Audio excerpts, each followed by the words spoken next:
बिस्मिल्लाहिर्रहमानिर्रहीम, अस्सलाम वालेकुम। आप देख रहे हैं व्यूज़ मैटर। मैं हूं अली डार, मेरे साथ मौजूद है मुर्तज़ा डार। मुर्तज़ा डार, 2000 केस के हवाले से बहुत सारी खबरें सामने आ चुकी हैं, बहुत सारी बड़ी बड़ी डेवलपमेंट्स हो गई हैं। आज हम ये ट्राई करेंगे कि कम से कम टाइम के अंदर मैक्सिमम खबरों पर बात कर लें कि अब 2000 केस के अंदर क्या होने जा रहा है। सबसे पहला क्वेश्चन जो सब कर रहे हैं वो ये कर रहे हैं कि आज 2000 को पेश क्यों किया गया था कोर्ट के अंदर। देखिए, 2000 को पेश करना जो है वो एक लीगल रिक्वायरमेंट थी, तो उसके अलावा उसमें कुछ भी नहीं था। जो लोग डर रहे थे या खौफ में मुब्तला थे, बयान देने जा रही है, हमें मैसेज कर रहे थे कि जी वो कोई बयान रिकॉर्ड कराने जा रही है, उसने कोई नया बयान रिकॉर्ड करा दिया तो क्या हो जाएगा। सो कुछ भी नहीं होना था भाई, आज उसको प्रोड्यूस करना, जिसका जिक्र कल भी ये लोग कर चुके हैं, यानी कि ज़हीर एंड कंपनी के जो वकला की टीम है, कि उसको अभी तक पेश नहीं किया जज साहब के सामने। जज साहब ने कहा जाएँ और उस बच्ची को पंजाब से सिंध लेके आएँ। उस हुक्म पर टीम गई, उसको लिया और यहाँ पे आ गई और उस जज के आगे रखना है, बच्ची को प्रेजेंट करना है कि जी she is here, that is it. जज साहब ने पूछना है बेटे आप ठीक ठाक हो, कोई मसला तो नहीं है, कोई प्रॉब्लम तो नहीं है, कोई शिकायत तो नहीं है, पुलिस का कंडक्ट ठीक है, जहाँ पे आप ठहर रही हैं चाइल्ड प्रोटेक्शन अथॉरिटी के पास वो लोग ठीक है, कोई मसला, मतलब उन्होंने ऑब्जर्व करना, मतलब बयान वगैरह वाली जो कहानी थी वो नहीं है। कोशिश तो बयान की हर एक की है, जो उनकी वकला की टीम है उनकी तो अच्छा, दलाइल में हुआ भी है, उनके वकला ने कहा कि ये उनके वकील साहब तो यहाँ लाहौर से कह रहे हैं कि जी उसका बयान रिकॉर्ड करें 164 का, फिर वहाँ गई है, वहाँ पे भी उन्होंने कहा समात नहीं है, दस साहब के रिमार्क से समात नहीं है। मैं आपको एक चीज़ बताऊँ, मसला पता है क्या है? मसला ये है कि हमारे यहाँ लोग ना अपना काम ठीक नहीं करते। मैं मतलब कहना नहीं चाहता, लेकिन मुझे लगता है कि ज़हीर एंड टीम के जो वकला हैं ना, उनकी स्टडी ठीक नहीं है उनका, क्योंकि ज़्यादा फोकस जो है ना वो लाइव सेशंस और वो लाइमलाइट को कैप्चर करने में मुझे ज़्यादा लगता है इंस्टेड ऑफ स्टडिंग। आप स्टडी करें तो आयन का आर्टिकल 361 ये कहता है कि ऐसे केसेस में बयान एक मरतबा रिकॉर्ड हो सकता है, और वो एक मरतबा बयान रिकॉर्ड हो चुका है, मल्टीपल बयानात रिकॉर्ड नहीं हो सकते। अब उसकी अहमियत है या नहीं है वो अलग चीज़ है। और 361 की वजह से 364 या 363 जो है जो सजाएं हैं उनका इतलाक होता है। तो ये रिक्वेस्ट ही करना कि बयान दोबारा रिकॉर्ड किया जाए, दैट इज़ अनलॉफुल। ठीक है, तो इसलिए उनको कोई बयान रिकॉर्ड नहीं हुआ, यानी कि बस सिर्फ आज अदालत ने एग्जैक्टली उसे प्रोड्यूस करना था, she is in one piece, she is in safe hands, तो बस ये उन्होंने। अच्छा, 1 अगस्त आ रही है, जो 1 अगस्त है उसमें बहुत सारी चीज़ें होने जा रही हैं। मैं क्विकली बता दूं कि एक ज़हीर की बेल एंड हो रही है, ख़त्म हो रही है। ज़हीर ने जो बेल ली थी वो ख़त्म हो रही है 1 को। पुलिस ने गालिबन चालान 1 से पहले जमा करवाना है, करेक्ट, ठीक है। और तीसरा एक जो क्वेश्चन सब कर रहे हैं वो क्या 2000 पेश किया जाएगा उसको 1 को कि नहीं? नहीं, मेरा नहीं ख्याल दुआ को पेश किया जाएगा। दुआ को तब पेश किया जाएगा जब जज साहब अब इस जो कंटिन्यू होगी हियरिंग उसके अंदर कहीं ज़रूरत महसूस करेंगे कि जी अब दुआ को आने की, क्योंकि उससे कुछ क्वेश्चंस पूछने होंगे या क्रॉस क्वेश्चनिंग हो सकता है कि कोई वकील साहब उससे करना चाहे, जिब्रान नासिर साहब करना चाहे, आई डोंट नो। बट ये जब अदालत हुक्म सादर करेगी फिर उसको लाया जाएगा। अदालत की मां पर है, अगर अदालत कहती है तो फिर यस, अदालत जब कहेगा। और बेल के हवाले से बताइएगा, बेल और चालान। हाँ बिल्कुल, ज़हीर की बेल आप जानते हैं 25 तारीख को ख़त्म होना थी। 25 तारीख को ये लोग वहाँ पर पहुँचे, लेकिन चूंकि तमाम जितनी वहाँ पे लोकल बार एसोसिएशन ने भी, जज साहिबान ने भी, तमाम अमले ने जब देखा वहाँ पे जो बारिश के हालात थे तो ज़रा ऑपरेशनल नहीं थी ना चीज़ें, हर साल ही होते हैं, तो वो एक्सटेंड हो गए मामला। उन्होंने कहा कि जी जो जैसी चीज़ें हैं वो स्टेटस को में रहेंगी और ज़हीर की जो बेल है वो कंटिन्यू होगी टिल फॉर 4-5 डेज, जो कि अभी ख़त्म हो रही है और यकम को उसको पेश होना है। और उसके बाद देखना ये क्या होगा बेल के। देखें जी, 2 चीज़ें हैं, गिरफ्तार होगा कि नहीं होगा। ये 2 चीज़ें हैं कि ज़हीर के वकील कोशिश करेंगे वो गिरफ्तार ना हो, उसको मज़ीद ज़मानत मिल जाए, और जो मेहदी काज़मी के वकील जिब्रान नासिर है वो कोशिश करेंगे जी ये फौरी तौर पे जो है वो पुलिस की तहवील में आए, गिरफ्तार हो, जेल के पीछे जाएंगे। मेरी ऑब्जर्वेशन, मेरी राय ये है या मेरी स्टडी ये है कि वो अरेस्ट होगा, पुलिस उसको पकड़ लेगी वहाँ से और उसकी बेल जो है वो ख़त्म हो जाएगी, क्योंकि उसके ऊपर जिस समत में केस आगे बढ़ रहा है और जिस किस्म के उसके ऊपर चार्जेस, गिरफ्तार होना चाहिए उसको, वो और उसका भाई भी, जो जिस तरह से मामला था, गिरफ्तार होना चाहिए। अच्छा, पुलिस को चालान भी जमा करवाना है सईद रिंद साहब को। नए इन्वेस्टिगेशन ऑफिसर आए 19 तारीख, यानी पिछला ये जो महीना चल रहा है 19 तारीख थी, और 19 तारीख को शौकत चहानी जो आपके दोस्त हैं, उन शौकत चहानी साहब को अपनी फाइनल रिपोर्ट जमा करानी थी। शौकत चहानी ने अपनी रिपोर्ट जमा नहीं कराई क्योंकि उनको तब्दील कर दिया। नए इन्वेस्टिगेशन ऑफिसर है, उन्होंने कहा जी 10 दिन दे माय लॉर्ड। नए इन्वेस्टिगेशन माय लॉर्ड ने 10 दिन दे दिए। 10 दिन ये कंप्लीट हो जाएंगे 31 को, और यकम को फाइनल पुलिस के सामने ऐसे एक पेपर होगा जिसपे वो देख रहे होंगे कि जी अच्छा ये है इस केस की इन्वेस्टिगेशन। ठीक है। अच्छा, नई इन्वेस्टिगेशन ऑफिसर की बात चल रही है, आज सब इस बारे में जानते हैं क्या वाकया पेश आया कोर्ट के अंदर। सईद रिंद साहब ने सिक्योरिटी रीजन थी, क्या मामला था, उन्होंने वहां पर गन निकाल दी और कुछ लोगों को गन से उन्होंने कहा पीछे भी चढ़ जाएं, और कुछ लोगों ने कंप्लेन की हमें धिक्का भी दिया गया, कुछ सहाफ़ी बरादरी को भी धिक्का दिया गया।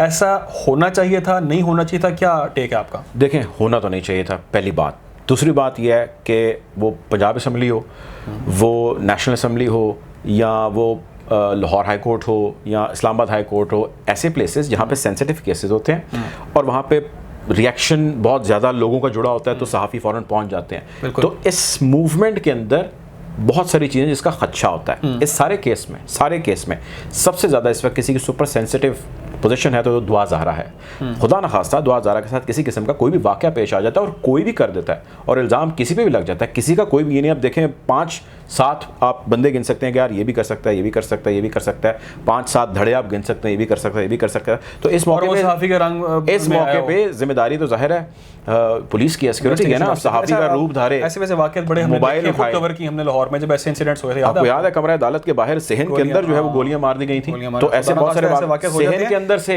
लेकिन नहीं होना चाहिए या मुजरिम भाग जाते हैं, होना नहीं चाहिए था, लेकिन सेफ्टी उसकी जो है वो सबसे प्राइम है, नहीं होना चाहिए। अच्छा, मेरा एक और क्वेश्चन वही है कि कल आपने एक वीलॉग किया था ज़हीर की वालदा के हवाले से, नूर बीबी ने जो प्रेस कॉन्फ्रेंस की जिसमें साथ उनके वकील मौजूद थे और कुछ यूट्यूबर भी थे, उस हवाले से आपने कहा कि ये सिंपथी का एक मामला है, ये कुछ जजेस पर प्रेशर बिल्ड करने की एक ट्राई की जा रही है, सिंध गवर्नमेंट को प्रेशराइज करने का एक प्लान है।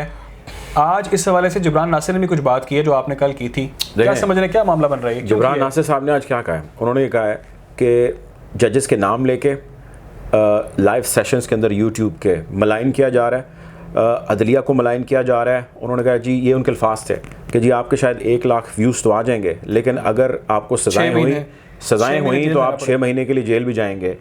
तो मैंने जो कल अपना वीलॉग किया था उस जिब्रान नासिर की स्टॉक से आज जो उन्होंने किया, उससे पहले मैंने ये बात कही थी अपने नाज़रीन को, मैंने ये बताया था कि इस प्रेस कॉन्फ्रेंस का जो कल उन्होंने किया उसका एक मकसद है, 2-3 मकासद हैं। एक तो ये कि जजेस को प्रेशराइज करें, ठीक है, उनके ऊपर जोर जो है वो अपना आजमाने की कोशिश करें, और दूसरा ये कि हम सिंध हुकूमत के ऊपर भी अपना प्रेशर डालें, और तीसरा ये कि लोगों का कोई उन्हें लग रहा था कि लोगों का एक नया सेंटिमेंट हम कैप्चर कर लेंगे कि हमारे साथ जो बैठी है ये भी माँ है, इसके भी बच्चा एक ज़हीर है और एक शब्बीर है जो कि वहाँ पर मौजूद हैं, और ये माँ कह रही है कि मेरे बच्चों का केस यहाँ पे लाया जाए और उनको इंसाफ दिलाया जाए।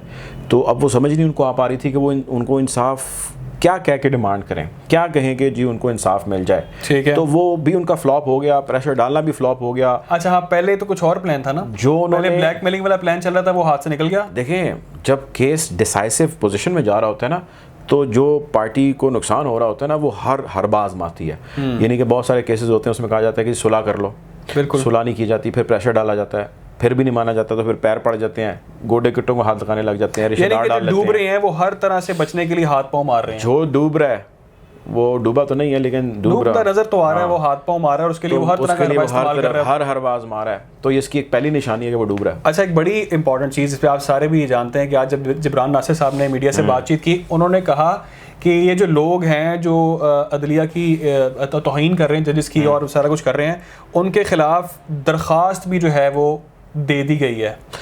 ऑलरेडी दरख्वास्तें उनके खिलाफ दे दी गई हैं और रेलेवेंट प्लेटफॉर्म पे मौजूद हैं, और मेरी राय के मुताबिक, बल्कि हम दोनों इसके ऊपर मल्टीपल टाइम बात कर चुके हैं कि जिस किस्म का कंटेंट क्रिएट हो रहा है सोशल मीडिया के ऊपर, उन लाइव सेशंस के अंदर, जिसका जिक्र अदालतों के अंदर अब हो रहा है और जजेस को भी मलाइन किया जा रहा है उसके अंदर, और उसके अंदर विक्टिम पार्टी के जो नेचुरल गार्डियन है, उनके माँ बाप हैं, उनको भी मलाइन किया जा रहा है। बार बार एजेंसियों का नाम लिया जा रहा है, ठीक है ना, मतलब एजेंसी हो गई यार, मतलब एजेंसियाँ उनके लिए ये काम रह गया कि वो सिर्फ वो काम करें जो आप उनको इंस्ट्रक्ट करें। तो सारा एक फ्रॉड है जो लगाया गया, और उस फ्रॉड को आप तब तक लगा के रखें जब तक उसमें कहीं ना कहीं कोई ना कोई रियलिटी है। जब है नहीं, मफरूज़ों पे चल रहे हैं और आप अब रेटरिक पे आ गए और आप तोहमत लगाने पे आ गए और आप लोगों की पकड़ियाँ उछालने पे आ गए और आपने जजेस को भी जो है, मैंने भी बात अदलिया को भी शिकंजा जो है ना वो सबके गिर्द अब जो है ना वो कसा जा रहा है और इसके पकड़ में आना है। भाई अब वो जाने, उनका काम जाने, लेकिन जो कुछ भी हो रहा है उस होने के अंदर ठीक है। अच्छा, अगले क्वेश्चन के जाने पड़ते हैं, वो ये कि जिब्रान नासिर साहब ने आज वैसे जो प्रेस कॉन्फ्रेंस की है बहुत ही दबंग स्टाइल में उन्होंने आज किया और बड़ा खुल के बोले हैं आज, उनको मैंने देखा है और बड़ा अच्छा बोले हैं वो। मेरा आज जो एक पॉइंट था जो मैंने नोट किया और सवाल भी वही है कि एक सवाल उनसे किया गया, मैं नहीं कहूँगा किसने किया, मैं उनका वो लफ्ज़ नहीं बोलना चाह रहा, एक सवाल उनसे किया गया और वो किया गया कि सवाल नहीं किया गया, एक खिताब किया गया, एक वीलॉग वहाँ शुरू कर दिया गया और सवाल उनसे किया गया कि दुआ ज़हरा को नशा दिया जाता है, उसका टेस्ट क्यों नहीं करवाया जा रहा, दुआ ज़हरा को जो है लोग बात करते हैं कि आप लोग गैंग की बातें करते हैं दुआ ज़हरा के खिलाफ। तो जिब्रान नासिर ने कहा कि किसने कहा है आपको ये? देखिए, मैं कौन बात कर रहा है? आपको एक बात बताऊँ, हमने अपने इस प्लेटफॉर्म के ऊपर, व्यूज़ मैटर के ऊपर, कभी भी गैंग का वर्ड नहीं यूज़ किया। हमने कभी ज़हीर एंड कंपनी का वर्ड ज़रूर यूज़ किया, कभी हमने ज़हीर गैंग का वर्ड यूज़ नहीं किया। मैं आपको उसकी एक रीज़न देता हूँ। उसकी रीज़न ये है कि हम वो चीज़ पे बात करें जिस चीज़ के ऊपर कानून, आइन या शरिया के मुताबिक काम हो रहा है। कानून में हमारे इस वक्त गैंग, ह्यूमन ट्रैफिकिंग के ऊपर इस केस के हवाले से मैं बात कर रहा हूँ, अभी तक कोई काम नहीं हो रहा। इसके ऊपर एक अलहदा इन्वेस्टिगेशन बैठती है, ये या एक अलहदा इन्वेस्टिगेशन ऑफिसर बैठेगा जो गैंग को सामने लाएगा, अगर तो गैंग है, या वो जो ह्यूमन ट्रैफिकिंग कर रहे हैं उनको सामने लाएंगे। इस सारे केस में इस वक्त प्राइम जो चीज़ है वो दुआ की पेरेंट्स पे हवालगी है। जब वो हवाले हो जाएं, सेकंड फेज में वो दुआ के पेरेंट्स की और उनके लॉयर टीम का डिसीजन है कि वो गैंग के आंसर के ऊपर जज साहब को एप्लीकेशन पुटअप करें, और जज साहब अगर इसको सही समझें तो उसके बाद इस सारे केस के अंदर वो ऐसी इन्वेस्टिगेशन का ऑर्डर करें। सो फिलहाल ऑन अदालती फोरम ऐसी कोई बात नहीं है। अच्छा, अब देखें कि इस सारे मामले के अंदर जो दुआ ज़ारा है उसको उन्होंने जिक्र किया कि जी ये किस तरह क्लियर होगा कि उसको कोई नशा नहीं कराया जा रहा, यानी कि उसको कोई मेडिसिन या ड्रग्स तो नहीं दिए जा रहे जिससे वो अपने बयानात बदल ले और अपने बाप के हक़ के अंदर बयानात दे ले।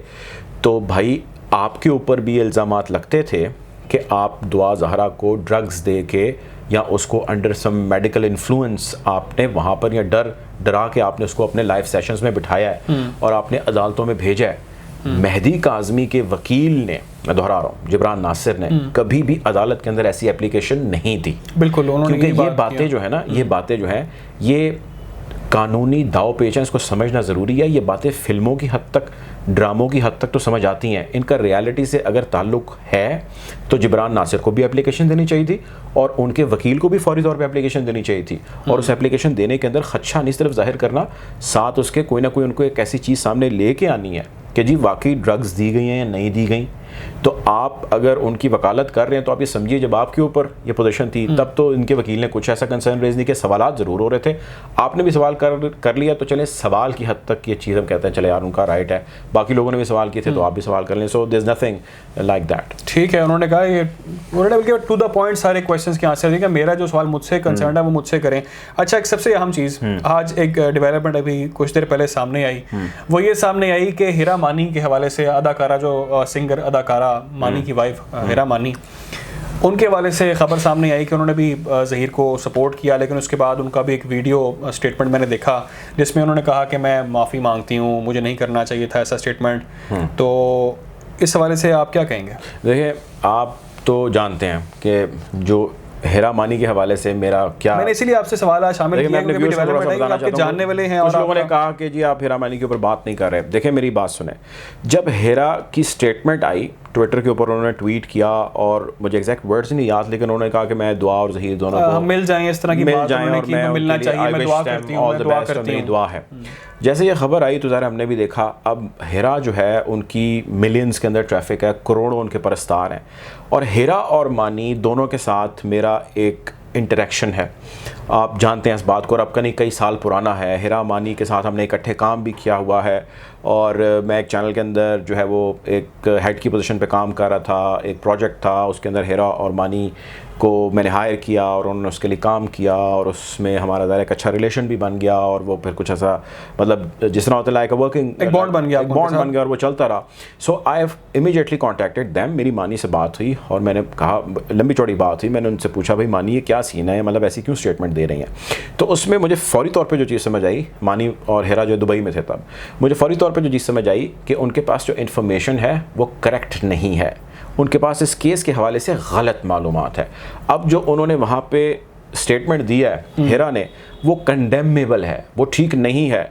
और मैंने फिर उनसे बात की कि यार तुम ताल्लुक हमारा एक जगह, लेकिन तुम इसके ऊपर मुझे अपना ओपिनियन दो फौरी तौर पे। आके आप इन्हीं के मानी को मैंने कहा कि हीरा को इसके ऊपर फौरी तौर पे जो है वो ओपिनियन देना चाहिए, और उनका भी यही व्यू था कि नहीं, हमारे पास अगर इन्फॉर्मेशन गलत और हमने स्टेटमेंट दे दिया है तो हमें फौरी तौर पे करेक्ट करना होगा। अभी उन्होंने स्टेटमेंट दी, मेरी उनसे गुफ्तगू जारी थी, और वो वहाँ पे अपनी जो पर्सनल एक ट्रिप है उसके सिलसिले में गए थे, और उसने मेरे से कमिट किया कि यार मैं फौरी तौर पर जो है हम आपको ओपिनियन देंगे, बल्कि 30th को, पहले उनको जल्दी आ गया, उन्होंने कहा जी हम 30th को वापस आ रहे हैं और आते ही जो है वहाँ हीरा आपको इंटरव्यू भी देंगे। तो मैंने कहा कि this is the right way, और मैं आपसे क्वेश्चन करूँगा और सख्त सवालात करूँगा आपसे, आप ये मत समझें कि जी हमारा ताल्लुक है तो मैं आपको जो है वो छोड़ नहीं, दूंगा हाँ, या आपसे बिल्कुल, सवाल नहीं बिल्कुल। करूंगा। तो आपसे हर और किस्म के सब सवाल अच्छी बात ये है कि आपने इस बार भी राय पहले कायम नहीं की, और मैं इस बात पे बिलीव करता हूं कि जब तक आपको जो कंसर्न पर्सन है, जाहिर है, उस बारे में दे, सबसे अच्छा तो वही बात है ना, उनकी जो स्टेटमेंट थी वो गलत थी।